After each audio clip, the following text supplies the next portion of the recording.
कायनात का खुशनसीब बाप वो है कि बेटा कुरान पढ़े, चाहे नाजरा ही पढ़े, इसकी बेटी पढ़े। जिंदगी में इन्हें इस काम पे लगा जाओ, मरने के बाद भी पढ़ेंगे। इमाम जलालुद्दीन सुयूती शाफई रहमतुल्लाह अलैह फरमाते, हजरत ईसा कब्र के पास से गुजरे, कब्र पे अजाब हो रहा था, अल्लाह का गजब बरस रहा था। जनाब ईसा इस्तिगफार पढ़ते डरते गुजर गए।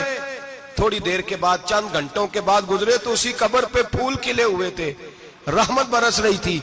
हजरत ईसा अलैहिस्सलाम अर्ज करने लगे, मौला तू बेनियाज है, मेरी ताकत नहीं तेरे कामों में बोलने की, पर अभी तो यहाँ अजाब हो रहा था, अभी रहमत बरस रही है। जनाब ईसा कहते हैं आवाज़े खुदाबंदी आई, ईसा बंदा बड़ा गुनाहगार था, पापी था, मुजरम था, खताकार था, लेकिन जब इसका इंतकाल हुआ, इसकी बीवी हामला थी, उसके पेट में बच्चा था, बच्चा इसके इंतकाल के बाद पैदा हुआ। आज वो 4-4.5 साल का हुआ है, मकतब में गया है, मदरसा में गया है, उस्ताद ने बिस्मिल्लाह शरीफ पढ़ाई है, फरमाया उसने तोतली जुबान से कहा है बिस्मिल्लाहिर्रहमानिर्रहीम का, ऐसा मुझे बतला इस जमीन पर वो मासूम जिसे अभी रहमान और रहीम कहना नहीं आता, वो तोतली जुबान से मुझे रहमान और रहीम कहे और मैं उसी जमीन पे उसके बाप को अजाब दूं। फरमाया उसने एक बार रहमान और रहीम कहा है, मैंने उसकी बाप की कब्र को नूर से मामूर फरमा दिया है, नूर से भर दी है कब्र, बरकत से भर दी है। अल्लाह करे मेरे बेटे भी कुरान पढ़े, अल्लाह करे मेरी बेटियां भी कुरान पढ़े, अल्लाह करे हम सब की औलादे कुरान पाक पढ़े।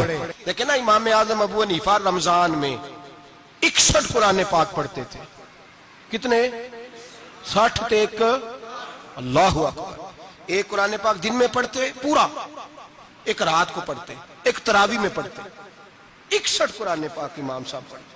आप फरमाते मैंने छोड़ दिए सारे वजीफे, मैं सिर्फ रसूलुल्लाह का कुरान पढ़ता हूं। रमजान सारा कुरान पाक, सारा रमजान। अब तो आदत ही नहीं रही हमें कुरान पाक।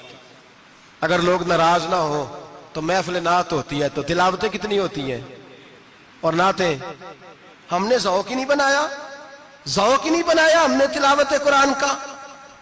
इसलिए कि कुर्रा उलमा फुकरा इनको हम तैयार ही नहीं कर रहे, हम तो एक्टर पाल रहे हैं जो पैसे लेते हैं नात खानी के, माज़अल्लाह। और मेरे भाई, क्या कुरान मेरे नबी की नात नहीं? हजरत आयशा सिद्दीका रज़ी अल्लाह ताला अन्हा के पास सहाबा गए, कहने लगे अम्मा जी हमें नबी पाक का इखलाक बतलाएं।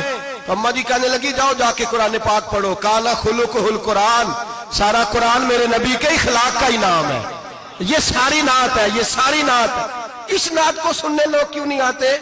इतना रश में अपने नात में, उतना तरावी पे क्यों नहीं होता? और मिल्लत का जवान याद रखे, बूढ़े तरावियां पढ़ते हैं, ज़ईफ तरावियां पढ़ते हैं, घुटनों में दर्द है तरावियां पढ़ते हैं, बीमार बूढ़े तरावियां पढ़ते हैं, जवान वहां चौक में खड़े। क्या जवानी इसलिए है चौकों में खड़ा हुआ जाए? क्या जवानी इसलिए है कि सऊदी अरब जाने के लिए पासपोर्ट बनाना हो तो 2.5 घंटे खड़ा रहे तू, शनाख्ती कार्ड के दफ्तर तू खड़ा रहे, प्रोटेक्टर के लिए खड़ा रहे, काफिरों के सामने कासा लेसी करने के लिए तू खड़ा रहे, तू नौकरी पे जाए तो सारी रात खड़ा रहे, और तू कुरान के लिए खड़ा नहीं होता? मेरे महबूब ने फरमाया मन कामा ईमानन व इहतिसाबन गुफिरा लहु मा तक़द्दम मिन ज़ंबि। फरमाया जो रमजान मुबारक में अल्लाह की रिजा के लिए गुनाहों की माफी के इरादे से कयाम करेगा, रातों को इबादत करेगा, अल्लाह उसके पिछले सारे गुनाह माफ फरमा देगा।